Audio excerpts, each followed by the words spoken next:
Hello everyone, welcome to full marks competition classes official YouTube channel. दोस्तों, आज की इस क्लास के अंदर आरआरबी पीओ क्लर्क रीजनिंग का मॉक टेस्ट मैं आप लोगों के साथ डिस्कस करने जा रहा हूं।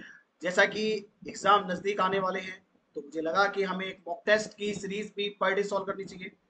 तो उसी को ही फोकस करके मैंने इस क्लास को डिजाइन किया है। आरआरबी के अंदर जितने भी क्वेश्चंस दोस्तों आए हैं, उन्हीं में से कुछ क्वेश्चंस, प्रीवियस ईयर के क्वेश्चंस में से कुछ क्वेश्चंस मैंने अपनी इस क्लास के अंदर पिक किए।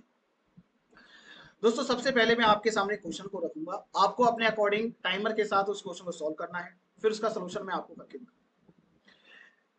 बिफोर स्टार्टिंग मैं आप सभी से ये कहना चाहूंगा कि दोस्तों, यदि आप हमारे चैनल पे नए हैं तो चैनल को सब्सक्राइब करें, वीडियो को लाइक करें और अपने दोस्तों के साथ भी जरूर शेयर करें। तो चलिए स्टार्ट करते हैं आज की इस क्लास को। फर्स्ट क्वेश्चन आपके सामने आने वाला है, ये लीजिए। और इस क्वेश्चन के लिए मैं आपके सामने टाइमर भी लगा देता हूँ।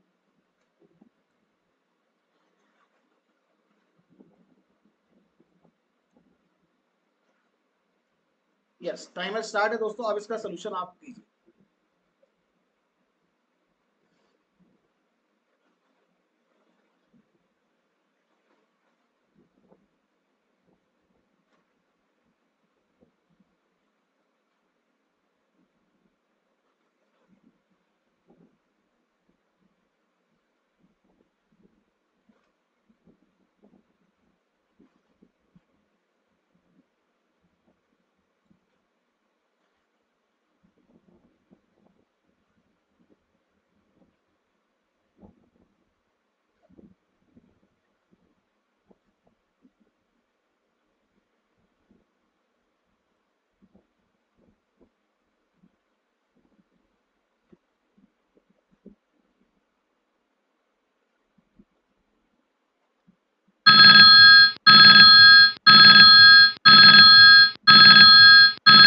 चलिए देखिएगा, सोल्यूशन की बारी है।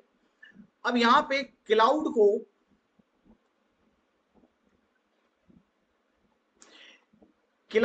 ये लिखा जाता है, रेन को ये लिखा जाता है, तो अराउंड को क्या लिखा जाए?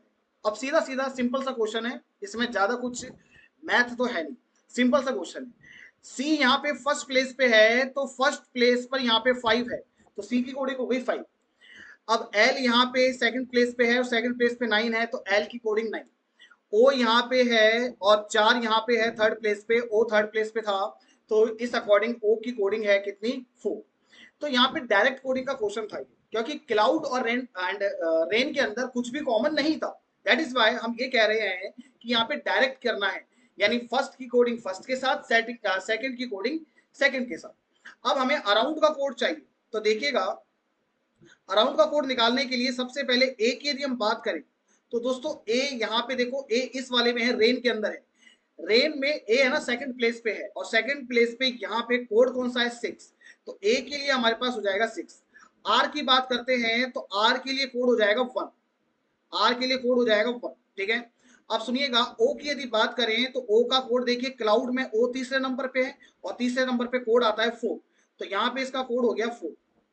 नेक्स्ट आगे चलो, यू की बात करते हैं तो देखिए, यू सेकंड लास्ट है, सेकंड लास्ट है क्राउड के अंदर, तो यहाँ पे देखिए सेकंड लास्ट क्या आता है? 3 आता है। तो बताइए यू का कोड क्या हो जाएगा? 3 हो जाएगा। एन की यदि बात करें तो देखिए दोस्तों, एन रेन के अंदर एन लास्ट में है, और यहाँ पे देखो एन के लिए जो कोडिंग होगी वो होगी 8। अब लास्ट हमारे पास बचा डी, तो बताइए क्लाउड में डी लास्ट में है और लास्ट में यहाँ क्या आता है? 2। तो इसका मतलब 614382 हमारा करेक्ट आंसर होगा। तो 614382 ऑप्शन बी में है। ऑप्शन बी इसका बिल्कुल सही जवाब है। चलिए अब बारी है आगे बढ़ने की। नेक्स्ट क्वेश्चन आपकी स्क्रीन के ऊपर है, इसके लिए भी मैं टाइमर ऑन कर देता हूं, कीजिए।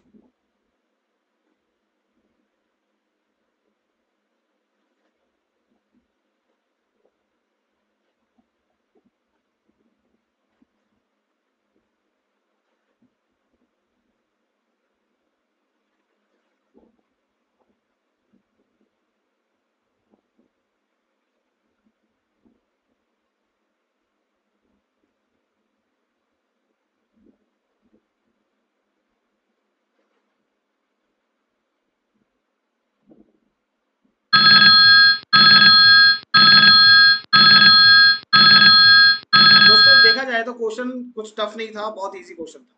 बहुत सारे बच्चे इस क्वेश्चन के अंदर फंसे होंगे, रीजन है क्योंकि यहाँ पे आपने थोड़ा सा हटके नहीं सोचा।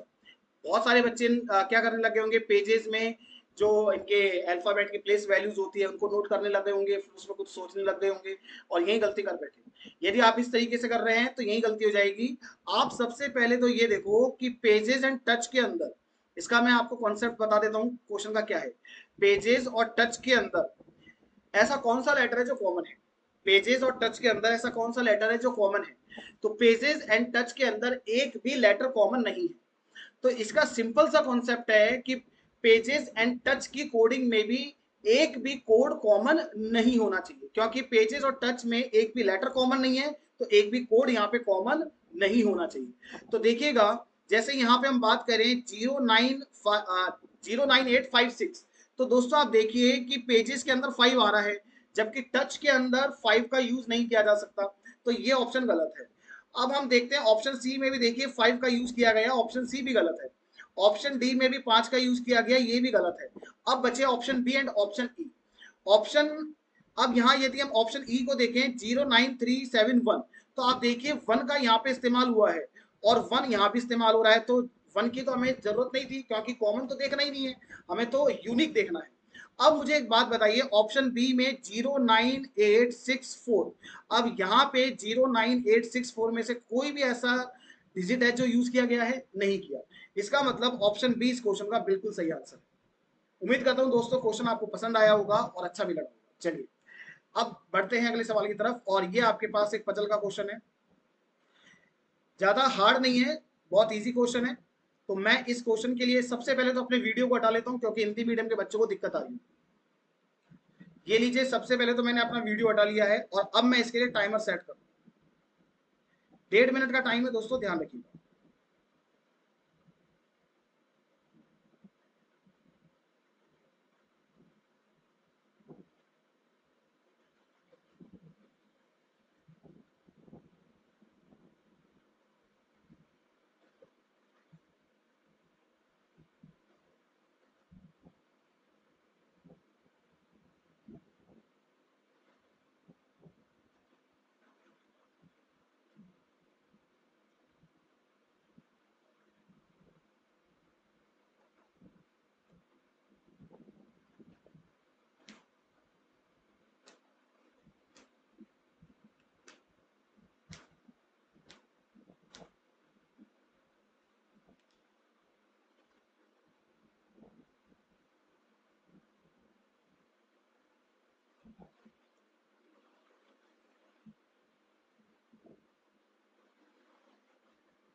आपका समय समाप्त होता है और अब बारी है इसके सोल्यूशन को समझने की और देखने।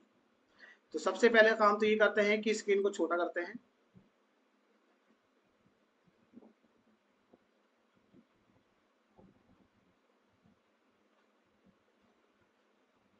चलिए अब इंफॉर्मेशन को रीड करते हैं और समझते हुए चलते हैं।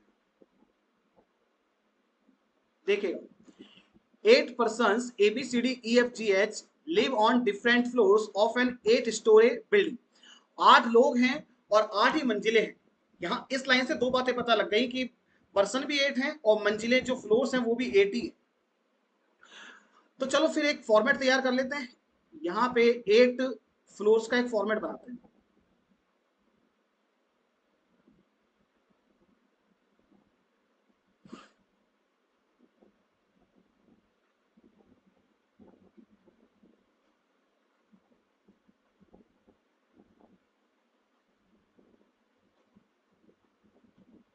सुनिए, फर्स्ट इंफॉर्मेशन कहता है ओनली 2 persons लिव बिलो जी। अब यहां इसने फिक्स कर दिया ओनली वर्ड की वजह से कि जी के नीचे केवल 2 ही बंदे रहते हैं। तो इसका मतलब जी नंबर 3 पे रहेगा तभी ऐसा पॉसिबल है। आगे बढ़ो। Only one person lives between G and ए।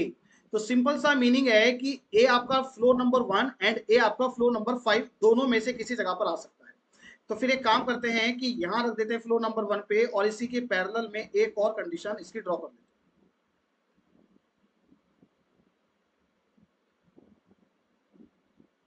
जी आपका फ्लोर नंबर 3 पे और इसके अकॉर्डिंग ए आएगा नंबर 5। अब सुनिए, H lives on an odd numbered floor but not on the floor number 7। H odd number पे आएगा, पहली बात तो ये है, H lives on an odd number floor. Yes, H odd number पे आएगा, पहले तो हमें ये पता लगा। दूसरी बात एक पता लगती है कि एच आपका फ्लोर नंबर 7 पे नहीं हो सकता। तो एच के लिए यदि हम जगह तलाश करें तो कंडीशन नंबर 1, ये हमारी कंडीशन नंबर 1 होगी और ये हमारी कंडीशन नंबर 2 होगी। तो कंडीशन नंबर 1 में फ्लोर नंबर 1 पे ए बैठा है क्योंकि एच को हमें सेट करना है ऑड नंबर पे, तो 1 यहाँ पे ऑड नंबर है और यहाँ ए बैठा हुआ है तो एच नहीं आ सकता। फ्लोर नंबर 3 पे जी बैठा है, एच नहीं आ सकता। फ्लोर नंबर 5 खाली है, जी बिल्कुल एच आ सकता है। फ्लोर नंबर 7 पे तो एच का क्लियर कट मना कर रखा है। तो कंडीशन नंबर 1 में एच के लिए जो जगह बनती है वो सिर्फ और सिर्फ फ्लोर नंबर 5 बचती है। अब कंडीशन नंबर 2 में 3 नंबर के फ्लोर पे एच नहीं आ सकता बिकॉज जी बैठा है। 5 नंबर के फ्लोर पे एच नहीं आ सकता बिकॉज ए बैठा है और 7 नंबर पे तो कैंसिल कर रखा है एच का। तो इसका मतलब कंडीशन नंबर 2 में जो एच है वो आपका फ्लोर नंबर 1 के ऊपर है। अल्टीमेटली एच को मैंने सेट कर दिया है, अब हमें आगे बढ़ने की बारी है।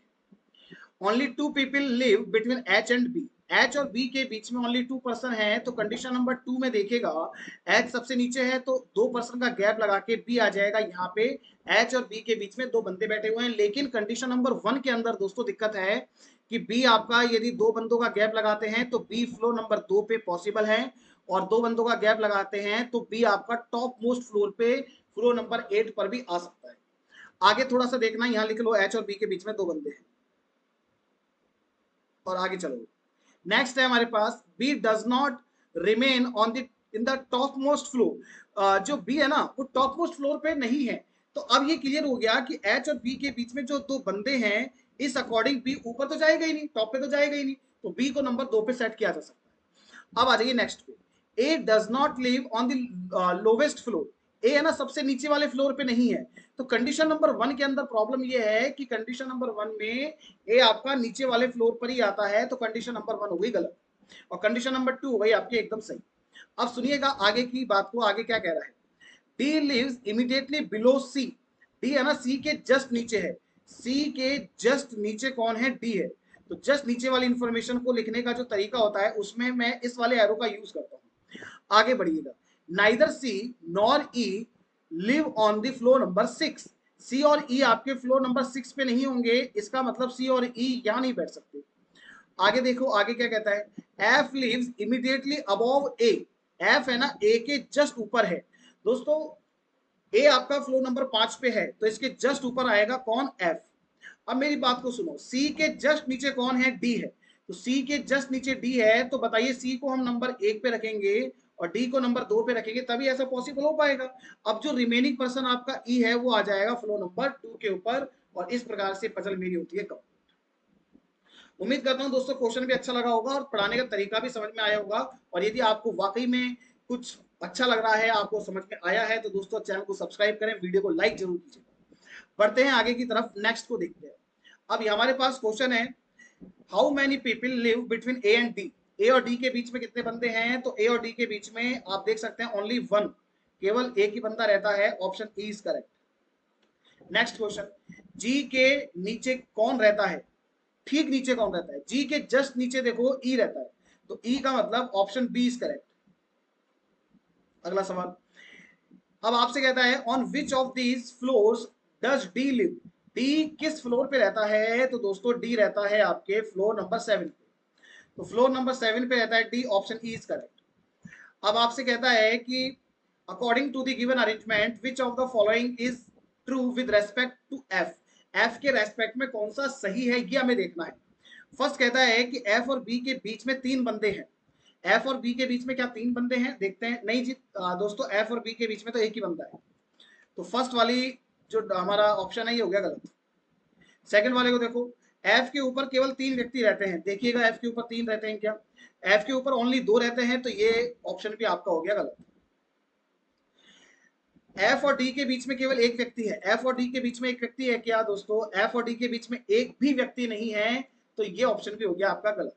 लास्ट बचा है हमारे पास, एफ एक सम संख्या वाली मंजिल पे है, तो एफ इवन नंबर पे है क्या? यस दोस्तों, ये सही है, एफ फ्लोर नंबर 6 पे है, और जो 6 होता है वो इवन नंबर ही होता है। Option D is correct for this question.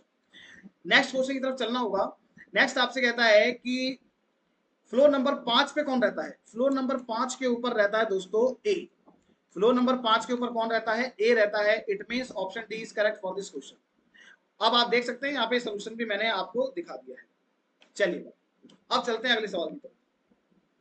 Next question आपसे कहता है कि if all the digits of all numbers are arranged in descending order, which number will be the largest? ये कह रहा है आपसे कि ये जो 946 एक नंबर है ना, इसमें जो डिजिट यूज की गई हैं उनको डिसेंडिंग ऑर्डर में सेट करो। यदि आप इसको डिसेंडिंग ऑर्डर में सेट करोगे तो ये 964 बनेगा, यहाँ इसको डिसेंडिंग ऑर्डर में सेट करने पे 653 बनेगा। इस प्रकार से आपसे पूछा क्या है, एक बार इसको भी देखो, विच number will be the largest. जब हम ऐसा करते हैं, डिसेंडिंग ऑर्डर में सेट करते हैं, तो कौन सा नंबर लार्जेस्ट बनेगा? तो आप ये देखो, क्या 653 लार्जेस्ट हो सकता है क्या? नहीं हो सकता, क्योंकि उससे पहले 900 के करीब का एक नंबर ऑलरेडी बैठा हुआ है। तो आप इसको नॉर्मल वे में देखो। अब यहाँ देखो, ये 751 ये कभी नहीं हो सकता, क्योंकि 900 के करीब का एक नंबर ऑलरेडी है मेरे पास। अब यहाँ देखना जरा, ये बनेगा 983। अब इसमें और इसमें कंपेयर करो दोस्तों कि इसमें और इसमें बड़ा कौन सा है, तो ये बड़ा हो गया 983। अब यहाँ तो 9 का यूज ही नहीं किया, तो ये वैसे गलत हो गया। तो अल्टीमेटली जो हमारा आंसर बनेगा वो 983 बनेगा, और ये बना किस में से? 389 में से बना। तो 389 का मतलब option C is correct for this question. अगला सवाल, what will be the sum of the third digit of the smallest number? Third digit of the smallest number, smallest number कौन सा है यहाँ पे? 356, तो इसकी थर्ड डिजिट हो गई 6। आगे चलो, and the first digit of the largest number, largest number कौन सा है दोस्तों? लार्जेस्ट नंबर है यहाँ पे 946, और इसकी फर्स्ट डिजिट है 9। If the first and third digits of all the numbers are interchanged. अब यहाँ पे दोस्तों हो चुकी है गलती, क्योंकि जो कंडीशन थी वो इसने लास्ट में जाके दी, कंडीशन इसने शुरू में दी नहीं। ऐसा एग्जाम में भी हो सकता है, तो आपको इन चीजों को एक बार थोड़ा सा देखना पड़ेगा। अब नॉर्मली क्या करते हैं बच्चे, इस तरीके से जैसे मैंने किया ना, आप भी ऐसे ही करोगे, और ऑलमोस्ट सभी बच्चे ऐसा करते हैं, क्योंकि पूरा क्वेश्चन पढ़ें और उसके बाद सॉल्व करें तो कहीं ना कहीं टाइम लग जाता है। अब यहाँ कंडीशन आगे जाके दी थी, तो हमें इस कंडीशन के अकॉर्डिंग सॉल्व करना है ये क्वेश्चन। चलिएगा दोस्तों, एक बार देखते हैं क्या इसने बोला था कि फर्स्ट एंड थर्ड डिजिट को क्या करना है? रिप्लेस करना है। तो एक बार पहले रिप्लेस कर ही लेते हैं। तो ये बनेगा 964, और ये बनेगा 653। एक सेकेंड, ये फर्स्ट वाले में गड़बड़ कर दी हमने। फर्स्ट और थर्ड को रिप्लेस करना है ना, फर्स्ट और थर्ड को रिप्लेस करोगे तो 6 आगे जाएगा ना। फर्स्ट और थर्ड को रिप्लेस करने पर ये क्या बनेगा दोस्तों? ये बनेगा 649, और ये क्या बन जाएगा आपका? हाँ ये सही है। और ये क्या बनेगा? 157, ये बनेगा 983, और ये क्या बनेगा? 856। अब ये कहता है कि third digit of the smallest number, तो इसमें स्मॉलेस्ट नंबर 157 हो गया, और इसकी थर्ड डिजिट हो गई 7। आगे आपसे कहता है first digit of the largest number, तो यहाँ लार्जेस्ट नंबर कौन सा है? 983, तो इसकी फर्स्ट डिजिट हो गई 9। तो यहाँ पे यदि इनका सम करते हैं, टोटल करते हैं, तो ये बनता है 16। तो यहाँ 16 हमारा करेक्ट आंसर होगा। Option D is correct for this question. इस सवाल का जो सही जवाब होगा ऑप्शन डी होगा। चलिए अब चलते हैं अगले सवाल की तरफ। What will be the difference between the sum of the digits of the last two numbers and the digits of the first two numbers? वापस देखो एक बार क्वेश्चन को, अंतिम दो संख्याओं के अंकों और पहली दो संख्याओं के अंकों के योग के बीच का अंतर क्या है? तो देखो, अंतिम दो संख्याएं, तो अंतिम दो पहली स्टार्टिंग की दो संख्याएं ये हो गई, और अंतिम दो संख्याएं ये हो गई। इनके जो डिजिट्स हैं इनका टोटल हमें करना है, ठीक है? अंतिम दो संख्याओं के अंकों और पहली दो सही बिल्कुल। यहाँ पे इनका यदि हम टोटल करेंगे तो 6 4 10 और 9 19 19 आएगा, और 6 और 5 11 और 3 14, ठीक है? तो 19 और 14 कितना हो गया? 33, तो 33 तो यहाँ पे टोटल आ रहा है। अब इसका टोटल करो, 9 और 8 17 और 3 20, और ये हो जाएगा 6 और 5 11 8 19, तो 20 और 19 कितना हो गया? 39। 39, ठीक है, 39 और 33 का डिफरेंस करेंगे तो 6 आएगा, 6 का मतलब ऑप्शन 20 का है। अगले सवाल की तरफ चलना होगा। नेक्स्ट क्वेश्चन कहता है यदि सभी संख्याओं के विषम अंकों में से एक घटाया जाए और सभी संख्याओं के सम अंकों में एक जोड़ा जाए तो दूसरी सबसे छोटी संख्या का दूसरा अंक क्या होगा। मतलब कहने का ये हुआ कि सभी संख्याओं के विषम अंकों में से तो एक घटाना है और सभी संख्याओं के सम अंकों में एक जोड़ना है, तो दूसरी सबसे छोटी संख्या का दूसरा अंक क्या होगा। चलो एक बार इसके हिसाब से कर ही लेते हैं। सभी संख्याओं के विषम अंकों में से एक घटाना है, तो दोस्तों यहाँ पे 9 है, तो ये कैसा नंबर है भाई, ये कैसा डिजिट है, ये एक और डिजिट है, तो इसको एक कम करके 8 बनेगा और सम अंक में एक ऐड करना है। तो आप एक बार लिख लो पहले इसको, ऑड में से तो -1 करना है, ठीक है, और इवन में से +1 करना है, ठीक है, ऑड में से -1 करना है, इवन में +1 करना है, ठीक है। तो ये बनेगा 5 और ये बनेगा 7। 3 एक ऑड नंबर है, माइनस करना पड़ेगा, तो 2, 5 एक ऑड नंबर है, माइनस करना पड़ेगा, 6 एक इवन नंबर है तो प्लस करना पड़ेगा।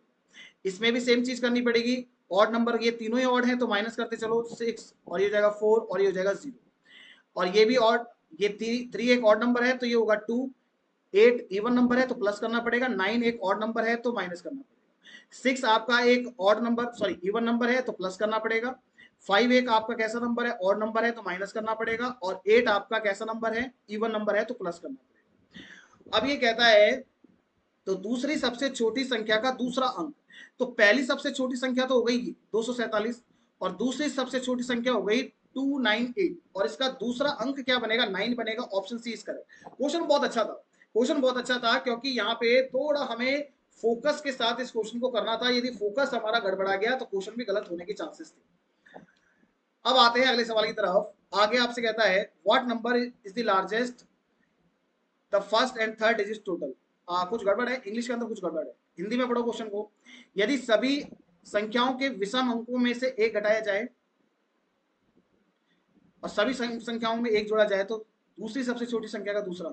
ये क्वेश्चन में कंप्लीटली गलत, कुछ गड़बड़ है दोस्तों, इस क्वेश्चन को आप छोड़ दीजिए। आप आ जाइए सीधे सीधे नेक्स्ट अगले सवाल की तरफ। अब इस क्वेश्चन के लिए मैं आपको टाइमर लगा के देता हूं।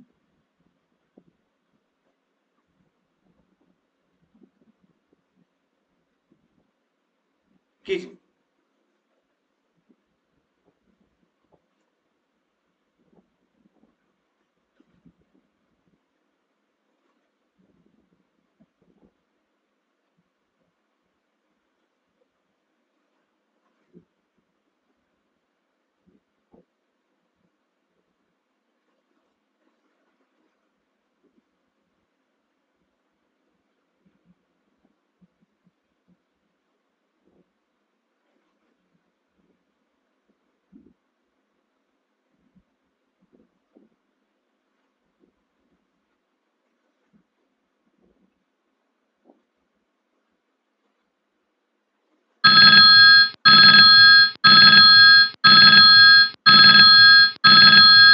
देखिए, ऐसे क्वेश्चन की ट्रिक मैंने आपको पहले भी बताई थी और मैं वापस बता रहा हूं।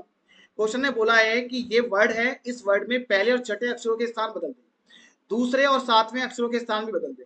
इसी प्रकार से परिवर्तन के इसी क्रम को आगे भी कॉन्टिन्यूसली रखना है, यानी सो ऑन, आगे भी जारी रखो। तो नई व्यवस्था में बाएं से तीसरा अक्षर क्या होगा। ऐसे क्वेश्चन की डायरेक्ट एक शॉर्ट ट्रिक है दोस्तों। ये वर्ड आपको दिखाई दे रहा है, इस वर्ड को बीच में से ब्रेक कर दीजिए। यदि इस वर्ड को मैं बीच में से तोड़ता हूं तो देखिए यहां पे हमने इसको बीच में से ब्रेक किया। अब आप देख सकते हैं ARYGH 5 लेटर इधर हैं, MONET 5 लेटर इधर है, ठीक है। अब इसने पूछा क्या है, इसको देखिए, नई व्यवस्था में बाएं से तीसरा अक्षर क्या होगा, लेफ्ट से तीसरा पूछा है। दोस्तों आपको पता होना चाहिए कि ये ARYGH, ये जो हमारा टुकड़ा है ये एज इट इज उठ के लेफ्ट कॉर्नर पे जाएगा, यानी ये कुछ कंडीशन ऐसे बनेगी ARYGH, और ये जो रिमेनिंग है ना मोनेट, ये आ जाएगा यहाँ पे इसके पीछे एज इट MONET। तो हमें पता है कि ये जो ए है ये लेफ्ट कॉर्नर पे आने वाला है, तो बताइए जरा, इसको बीच में से ब्रेक करने के बाद हमें पता है कि ए लेफ्ट कॉर्नर पे आएगा, तो लेफ्ट से तीसरा यहीं पे देख लेते हैं। तो तो लेफ्ट से तीसरा कौन आता है, वाई आता है, तो वाई इसका करेक्ट आंसर हुआ, ऑप्शन सी इसका बिल्कुल सही जवाब। तो उम्मीद करता हूं दोस्तों आपको ये क्वेश्चन समझ में आया होगा, अच्छा भी लगा होगा। और यदि यहाँ पे इन वाले क्वेश्चन के लिए मैंने आपको शायद टाइमर लगा के नहीं दिया था, तो आप एक बार वीडियो को पॉज कर करके इन क्वेश्चन को सॉल्व कर लेना, मैं भूल गया था टाइमर लगाना। ठीक है, अब सुनिएगा, हमने इसके टोटल 40 क्वेश्चन सॉल्व कर लिए हैं, टोटल 40 क्वेश्चंस थे, 40 क्वेश्चंस हमने कंप्लीट कर लिए हैं। ठीक है, तो आज के लिए इतना ही करेंगे दोस्तों। यदि आपको वीडियो पसंद आया तो चैनल को लाइक करें, सॉरी चैनल को सब्सक्राइब करें, वीडियो को लाइक करें, अपने दोस्तों के साथ भी जरूर शेयर करें। आज के लिए इतना ही, thank you so much, bye bye.